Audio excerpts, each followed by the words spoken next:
క్రీస్తునందు పరిశుద్ధులందరికీ ప్రోపేట వందనాలు చెల్లిస్తూ ఉన్నాను. పాతాళము నరకము ఈ రెండింటికి కూడా ఉన్నటువంటి ప్రధానమైన వ్యత్యాసం ఏంటి అంటే, చాలా మంది జీవితాల్లో ఈ భూమి మీద బ్రతుకుతున్న ప్రతి మనిషి కూడా ఏదో ఒక రోజున కన్ను ముయ్యాలి. పుట్టినవాడు గిట్టక తప్పదు అంటారు. ఈ భూమి మీద ఈ దేహంతో ఉన్న ప్రతి మనిషి కూడా ఏదో ఒక రోజున ఈ శరీరాన్ని విడిచిపెట్టాలి. అయితే ఈ శరీరాన్ని విడిచిపెట్టక ముందు ఆలోచించాల్సిన విషయం ఏంటంటే, ఖచ్చితంగా మరణించిన తర్వాత ఎక్కడికి వెళ్తావు? పాతాళము, నరకము ఈ రెండింటికి ఉన్న వ్యత్యాసం ఏంటి? మరణించిన ప్రతి వ్యక్తి కూడా ఈ భూమి మీద రెండు స్థలాలకు వెళ్తాడు. అది అయితే పరదేశుకైనా వెళ్ళాలి, లేదా పాతాళంకైనా వెళ్ళాలి.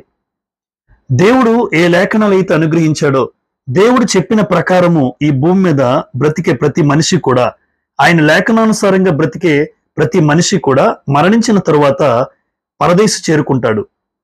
దేవునికి ఇష్టం లేని బ్రతుకు బ్రతికి, దేవునికి నచ్చలేని పనులు చేసుకుంటూ, ఈరోజు తన ఇష్టానుసారంగా లోకంలో బ్రతికే వాళ్ళు ఉంటారు. నా ఇష్టం అంటాడు, నా బ్రతుకు నా ఇష్టం, నా జీవితం నా ఇష్టం అన్న ప్రతి వ్యక్తి కూడా మరణించిన తర్వాత వెళ్ళే స్థలం పాతాళం. ఒక వేదనకరమైన స్థలం అండి. అది యాతనకరమైన స్థలం. చాలా ఏడుస్తూ దుఃఖము, ఏడుపు తప్ప ఏమీ మిగలవు అక్కడ. ఆలోచించండి, తల్లి గర్భాన లోపల ఉన్నటువంటి శిశువు బయటకు రాకముందు మరొక లోకం ఉందని తెలియదు, అంతే కదండి. లోపల ఉన్న శిశువుకి భూలోకం ఉందని, భూమి మీదకి వస్తారనే విషయం తెలియదు. కానీ ఆ తల్లి కడుపులోంచి ఎప్పుడైతే బయటకు వచ్చాడో ఏడవడం ప్రారంభిస్తాడు. అంటే మరొక లోకం ఉందని తెలిసిన తర్వాత. ఈరోజు లోకంలో మనుషులందరూ కూడా ఎలా ఉన్నారు అంటే, ఈ భూమే శాశ్వతమని, ఈ బ్రతికే 60-70 సంవత్సరాలే ఎంజాయ్ చేయాలి, ఆనందించాలని అనుకున్న ప్రతి ఒక్కరికి కూడా దేవుడు చెప్తున్న మాట, కన్ను మూసిన తర్వాత మరొక లోకం ఉంది. తల్లి గర్భంలో ఉన్న శిశువుకి మరొక లోకం, భూలోకం మీదకి వస్తానని ఎలాగైతే తెలియదో, మరణించిన తర్వాత కూడా రెండు ప్రాంతాలకు, రెండు ప్రదేశాలకు వెళ్తారనే విషయం తెలియదండి. ఆ భయంకరమైన పాతాళానికి వెళ్తాడని తెలియదు.